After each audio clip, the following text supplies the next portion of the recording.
کامیاب ہو سکیں گے، ہو پائیں گے. اور جازیب خان صاحب کی جہاں پر بات ہو رہی ہے، پیپلز پارٹی کے زمانے میں بھی کہا جاتا تھا انہی صاحب کو، آصف علی زرداری صاحب نے فرانس میں البتہ پاکستان کا سفیر جو ہے وہ لگانے کا فیصلہ کیا تھا، اور پھر بڑی ریزنمنٹ کا سامنا بھی کرنا پڑا تھا.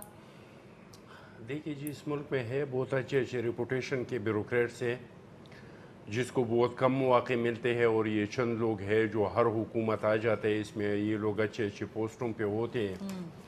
بہرحال مجھے نہیں پتا کہ کن کن لوگوں کو لایا ہے اور کس کس کا کریکٹر پر کیا ہے. یہ جو ہائی پاور ٹاسک فورس جو بنایا جا رہا ہے، سیکرٹ مانیٹرنگ سیل جو ہے وہ تشکیل دیا جا رہا ہے پرفارمنس پر نظر رکھنے کے لیے، آپ سمجھتے ہیں کہ ایک ڈائریکشن کی طرف جا رہے ہیں؟ مطلب اس پر تنقید تو ایٹ لیسٹ کرنا نہیں بنتی.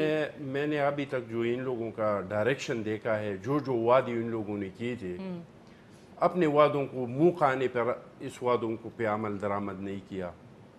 جس طریقے سے ان لوگوں نے کہا تھا کہ ہمارا کیبنٹ کیسا ہوگا، تو ان کا کیبنٹ ایسا نہیں ہے.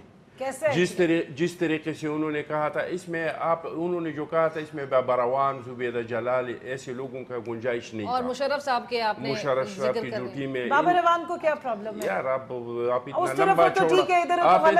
اتنا لمبا چوڑا بھاشن دے رہی تھی، میں بالکل اچھا بابروان صاحب نہیں، آپ بھاشن دیں لیکن پوائنٹس تو بتا دینا. یہ چھوٹی بتا رہا ہوں نا، آپ بس کریں گے تو میں بتا دوں گا.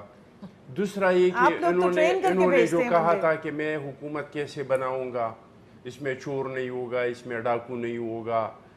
یہ پارلیمان کو اس لیے گالیاں دے دیتے کہ اس میں چور آ کے بیٹھ جاتے ہیں، اس میں ڈاکو آ کے بیٹھ جاتے ہیں. حکومت ہم کو سٹسکو کو لوگ اس وجہ سے کہہ رہے تھے کہ ہم حکومت بنانے کے لیے ہر کسی سے ہاتھ ملاتے ہیں.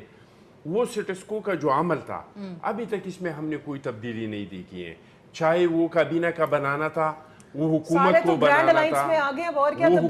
بنانا تھا، وہ بیوروکریسی کو لگانا تھا، یا ڈی پی او کو ٹرانسفر کروانا تھا.